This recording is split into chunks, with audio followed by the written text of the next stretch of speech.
Okay, joined now by the head coach of the Mavericks, Mike Hastings. The Mavericks coming off a 2-game league road sweep at Bowling Green, and doesn't get any easier with Bemidji State coming to town this weekend. Mike, give us your thoughts on the road trip to BG. It was a good trip for us. One coming off being swept at home by Fair State, very good Fair State team, and trying to find a way to garner some points here before Christmas.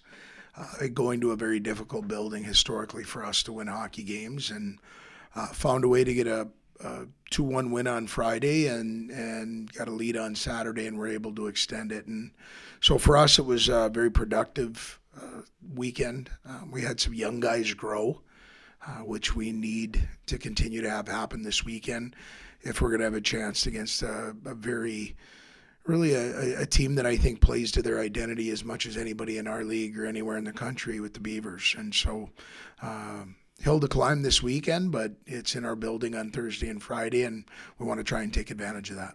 Great. Thanks for that, Mike. Let's take a couple questions from folks joining us via Zoom, beginning with Don Westfall. Coach, you work in an educational setting, numbers of series, you're pretty much at the halfway point. So what kind of a midterm grade do you give your team?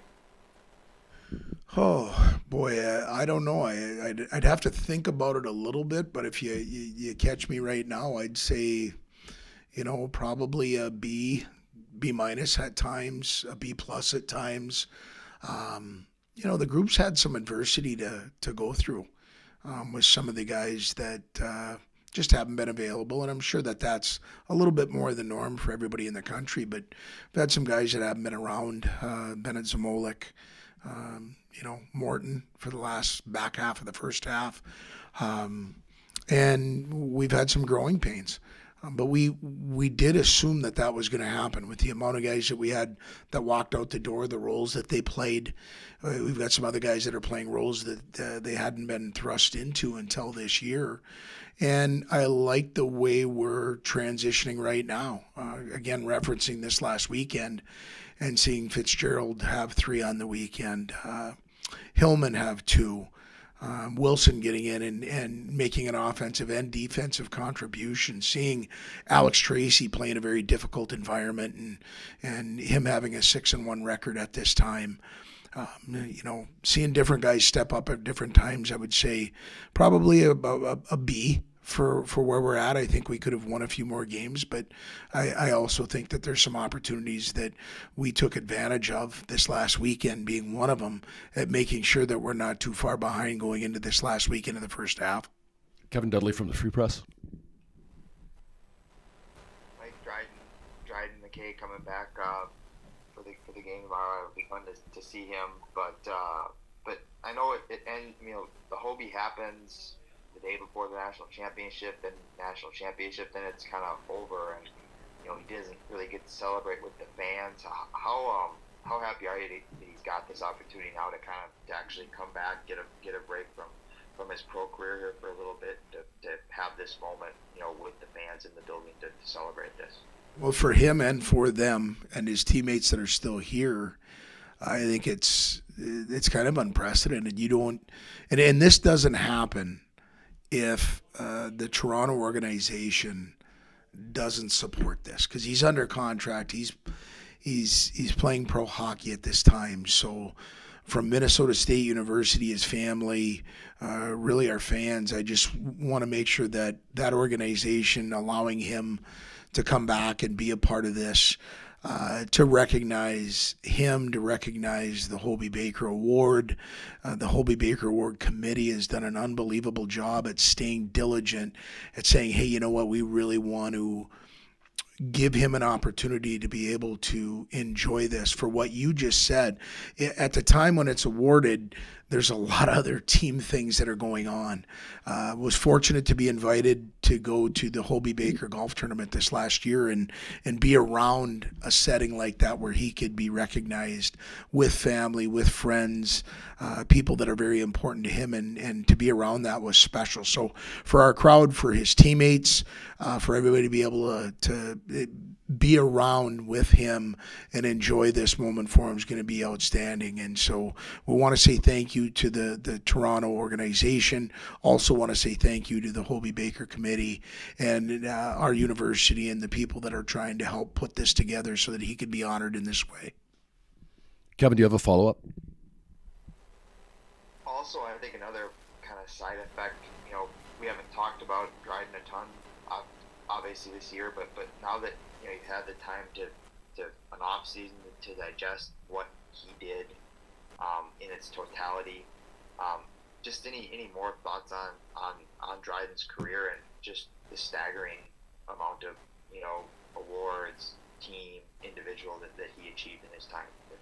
If there's one word that comes to my mind right away is historic. He took a pen and wrote some history for himself, for our community, for our program, for his family, and really for himself. And so for a young man to go out and do what he did, the way that he did it, how he handled the peaks and the valleys, where there weren't a lot of valleys, but there were a lot of detractors saying, you know what, he can't do it. He's not 6'2", 6'3", as the goaltending world is at this time. And he still found a way to have the impact and, more importantly, the consistency that he did it with. I will tell you, I've been in hockey for a while, and it just dates me, but to think when I first started, not himself, that the Miller shutout record was ever going to be touched, I didn't think it was a possibility. And for him to do that, and for the teams that he was a part of, it's historic. And so it's something that I think he'll be able to remember for the rest of his life. When he walks through the halls here at the arena, he'll be remembered for an awful long time for all of his contributions, both on and off the ice. Tim Rapoli of Flow Hockey, you must have something to ask Mike. Yeah, I'm going to change subjects a little bit to the Minnesota rivalry. And, I come from Boston. You got to win the bean pot to get into a national tournament. The boys up in the Upper Peninsula, they got to fight their way out of the Upper Peninsula. Here you are in the state of Minnesota. I look at the pairwise rankings. You're 20. I think they're 26. And this is a good way to put some separation between you and Bemidji in case you're trying to battle for an at-large berth at the NCAA tournament. Is that crossing your mind at all? You know what? Maybe a little bit later, Tim. Right now, we're fighting for points in our league. We want to put ourselves. One of the goals that we have at the beginning of the year is to get home ice. We're in a battle for that. Another one of the goals is trying to win a league championship. We're in a battle for that. Want to play in the NCAA tournament. We're on the outside looking in right now. So all of that combined with what you're saying is it just, I guess, puts a little bit broader scope and importance when you're playing your rival. Year in and year out, more often than not, we're playing Bemidji at a very important time at the end of the year, deciding those opportunities that I just went over. And so we've got a lot of history with them, going all the way back to Coach Peters, Coach Bros. Tommy and I have been button heads for a long time. Tremendous amount of respect for what they do, how they do it. And if we're going to get points this weekend, Thursday and Friday, I should say, we're going to have to earn them, because that team does not beat itself. They're very difficult out, and it's going to be no different this week. Don Westfall and then Kevin Dudley to wrap it up. Coach, the oddity of the Thursday-Friday series, you lose a day of practice, but Coach Sartori actually, in his talk earlier this week, thought it was actually maybe a good thing.